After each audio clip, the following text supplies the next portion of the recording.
Hey, this is Danger Man. We're at OXCC in Chesapeake, Maryland, and I'm with Team Destiny, and our players are... B. Paxson from Fort Myers, Florida. My home field, Xtreme Rage. And... Jackie Lon from Germantown, Maryland. My home field is PAP in Frederick, Maryland. My name is Kat Sikor. I'm from Long Beach, California, and I migrate all around to the paintball fields in SoCal. My name is Michaela Brooks. I'm from Myrtle Beach, South Carolina. My home field is Ballbusters Paintball in Columbia, South Carolina. I'm Dee Tucker from Fort Myers, Florida. My home field is Xtreme Rage, Florida. You had a good story earlier talking about how there's a camaraderie in rec brawl that translates over to airball. Can you tell us about that? Yeah, I feel like a lot of people play rec ball to get that sense of community. You know, you're out on the field, you have missions, things like that. But when you transfer over to airball, now you're in a more intimate team environment, so it really kind of gives you a heightened sense of camaraderie. And I think that's something that a lot of rec ballers don't identify. They just see people getting shot up, people yelling at each other. They don't see that behind the scenes you actually get an even more team environment, like an even higher, stronger team environment. B, when you're out here, I mean, you take point on your team, correct? Sure. Obviously, when you're playing rec ball, you run into a lot of people where everybody wants to be the team captain, nobody wants to be the Indians. How does that work in rec ball? Does everybody, I mean, because communication is absolutely the most vital aspect in airball. When you get away from rec ball, people, they'll play a little bit of communicating, but it's not really, it doesn't exist like it does in airball. So tell us how that works for somebody who's thinking about moving over to airball, how they should work on their communication skills. I think when you're playing rec ball, you're talking to somebody to kind of get an idea of what's going on in the field, and communication, especially in speedball, is vital. So to kind of carry that over, and build that initially in the rec ball area, it's definitely going to be positive when you go to play speedball. Do you think personalities come into play?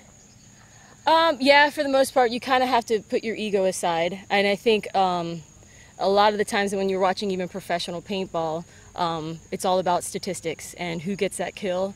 And sometimes even at the pro level, they forget that they have to play like a team. So it can get a little crazy in that regard, but yeah, like... Michaela, you apparently are the person who seems to like to talk the most here. I could tell previously. How do you how does that work with you with the rest of the team? Do you communicate a lot with them, and how do you communicate with them? You got to call out bunkers, you got to call out positions, and you got to help. If we were playing on the same side together, we have to.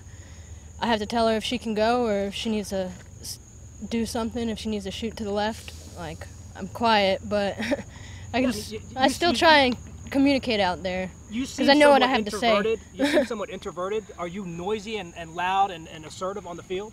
You're gonna have to ask them. Yeah. I mean, maybe today wasn't as much, but I still do talk a lot. I like at least calling out positions. That's vital. Positions is a lot. Answer this for us. Is she a good communicator? Because I can see outside of the game she seems somewhat quiet. She's a little quiet. I think once you put your goggles on and you know what your team needs and how to come together, you know how to communicate with the people you're with. So yeah, she definitely communicates. She comes outside of her. It's dependent too on where they're positioned on the field. And for like Michaela, she finds herself to be in a front position. So when you turn your head around and you actually leave the game. And somebody can make a move in that second, and when you're turning around trying to talk to somebody. So it's sometimes hard to hear her, but for back players and even back to mid players, it's important for us to really understand what's going on and to relay that communication across the field, and sometimes just a nod for them to know that yes, I hear what you're saying and okay, I know where they're at, is all the communication needs to be. Go ahead. I have an interesting point. I've also found that when a lot of speedball players go back and then play woods ball, they have way better communication. So they're able to be more aggressive, make better moves because they're telling this person next to them, hey, cover for me, shoot this guy.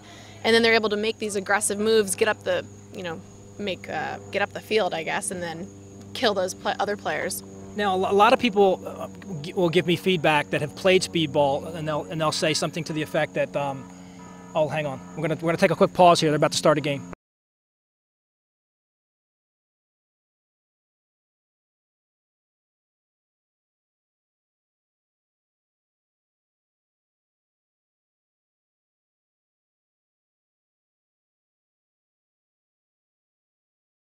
Click on the video to continue watching Danger Man's interview with Team Destiny. In part 2, the girls discuss their relationship with their fans.